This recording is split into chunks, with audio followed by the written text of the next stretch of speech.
नमस्कार, मैं ऋचा वैद आज एक और कविता की व्याख्या लेकर आई हूँ जो कक्षा 8वीं के सिलेबस में है, जिसका शीर्षक है मैं हूँ उनके साथ खड़ी।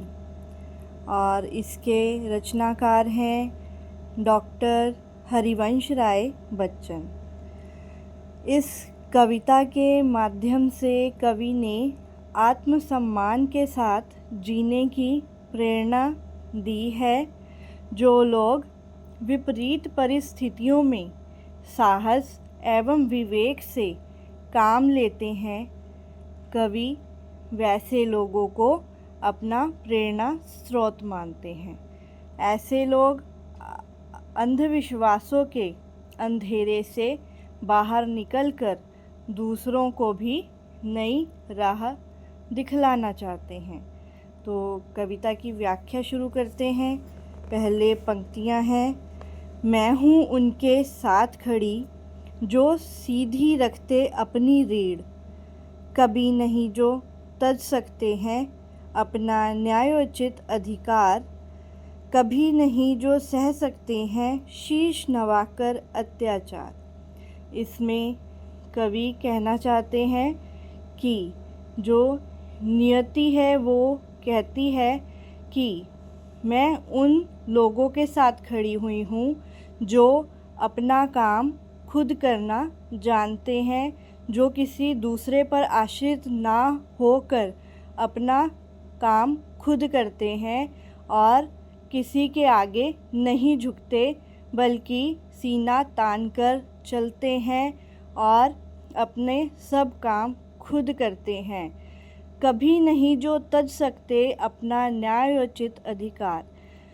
जो लोग अपना अधिकार कभी नहीं छोड़ते, उसके लिए चाहे उन्हें कुछ भी बलिदान क्यों ना करना पड़े, वो अपना अधिकार लेकर ही दम लेते हैं। कभी नहीं जो सह सकते हैं शीश नवाकर अत्याचार। और जो व्यक्ति कभी भी अन्याय को सिर झुकाकर नहीं सहन करते, बल्कि उसका विद्रोह करते हैं, उसका विरोध करते हैं। और कवि कहते हैं कि नियति उन लोगों के साथ होती है जो अपना काम खुद करना जानते हैं। एक अकेले हो या उनके साथ खड़ी हो भारी भीड़, मैं हूँ उनके साथ खड़ी जो सीधी रखते अपनी रीढ़। इसमें कवि कहते हैं कि उन लोगों के साथ चाहे बहुत भीड़ खड़ी हो या वो अकेले हों, वो परिस्थितियों का मुकाबला करना जानते हैं और वो पीछे नहीं हटते, बल्कि उसका डट कर सामना करते हैं। निर्भय होकर घोषित करते जो अपने उद्गार विचार, जिनकी जिह्वा पर होता है उनके अंतर का अंगार। वो निर्भय होकर मतलब बिना डरे, वो अपने मन के जो विचार हैं, मन में जो उठने वाली भावनाएं हैं, उद्गार मीन्स भावनाएं, जो अपने अंदर उठने वाली भावनाएं, अपने विचार हैं, वो बिना डरे सबके सामने घोषित करते हैं, सबके सामने रखते हैं। जिनकी जिह्वा पर होता है उनके अंतर का अंगार। और जो उनके अंदर अंगार है, मतलब विद्रोह की जो भावना है उनके दिल में, वही उनकी ज़ुबान पर होती है। ऐसा नहीं है कि उनके दिल में कुछ और ज़ुबान पर कुछ और है, बल्कि जो उनके दिल में होता है वही उनकी जीभ पर होता है, उनके मुंह पर होता है।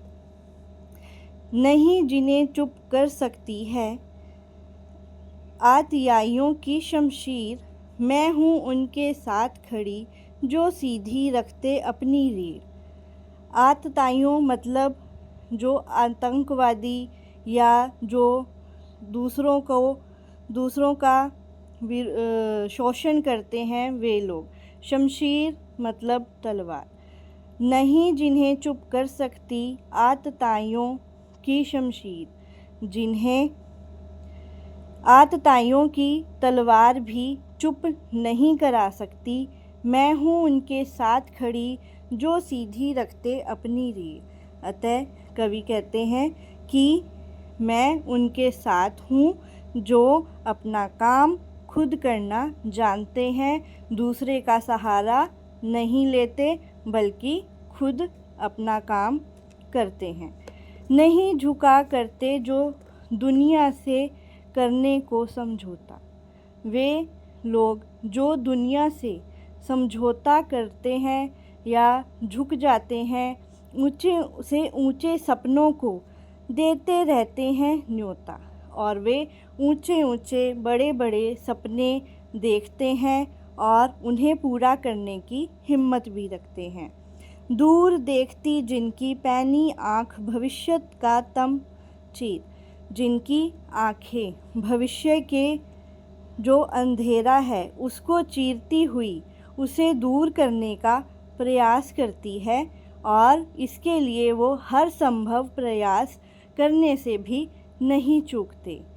और इसीलिए कवि कहते हैं कि हमें अपने काम को करते रहना चाहिए। उसके लिए अगर हम बड़े बड़े सपने देखते हैं, उसे पूरा करने के लिए भी हमें हिम्मत खुद जुटानी पड़ती है। अब आगे बढ़ने से पहले मैं आपको कहना चाहूँगी, अगर आपको कविता की व्याख्या अच्छी लग रही है तो कृपया चैनल को सब्सक्राइब कीजिए और वीडियो को लाइक कीजिए। अब आगे बढ़ते हैं। मैं हूँ उनके साथ खड़ी जो सीधी रखते अपनी रीढ़, मतलब फिर से वही कवि कहते हैं कि नियति उन सबके साथ है जो अपना काम खुद करना जानते हैं, जो अपने कंधों से पर्वत से बढ़ टक्कर लेते हैं, पथ की बाधाओं को जिनके पांव चुनौती देते हैं, जिनको बांध नहीं सकती हैं लोहे की बेड़ी जंजीर। मैं हूँ उनके साथ खड़ी जो सीधी रखते अपनी रीढ़। इसमें कवि कहते हैं कि जो पर्वत के समान जिनके कंधे हैं, जिनके कंधे बहुत कठोर हैं, जो पर्वत को भी टक्कर देना जानते हैं, जिनकी भुजाओं में इतना बल है कि वो आने वाली हर मुसीबत का सामना करने के लिए तैयार हैं, पथ की बाधाओं को जिनके पांव चुनौती देते हैं, और रास्ते में आने वाली जितनी भी मुसीबतें हैं उसका वे डटकर सामना करते हैं, और जो उनके पांव हैं रास्ते में आने वाली मुसीबतों को देखकर उनके पांव रुकते नहीं हैं, जिनको बांध नहीं सकती हैं लोहे की बेड़ी जंजीर, और जिनके पांवों को कोई भी लोहे की बेड़ी या जंजीर नहीं बांध सकती। मैं हूँ उनके साथ खड़ी जो सीधी रखते अपनी रीढ़, और नियति उन लोगों का साथ देती है जो अपना काम डटकर करना जानते हैं, जो चलते हैं अपने छप्पर के ऊपर लूका धरकर, हार जीत का सौदा करते, जो प्राणों की बाजी पर कूद उद्यति में नहीं पलटकर, जो फिर ताका करते तीर। मैं हूँ उनके साथ खड़ी जो सीधी रखते अपनी रीढ़। इसमें कवि कहते हैं कि जो अपने सर पर अंगार रखकर चलते हैं, मतलब रास्ते में आने वाली मुसीबत का सामना करने के लिए हर परिस्थिति में वे तैयार रहते हैं। हार जीत का सौदा करते, जो प्राणों की बाजी पर, वे हार जीत का इस बात पर सौदा करते हैं कि अगर इस मुसीबत से लड़ते समय अगर उनके प्राण भी चले जाएं तो उन्हें कोई फ़र्क नहीं पड़ता। उद्दधि मतलब समुद्र, वे समुद्र में कूद पड़ते हैं, और फिर वे तीर मतलब किनारा, किनारे को नहीं देखते।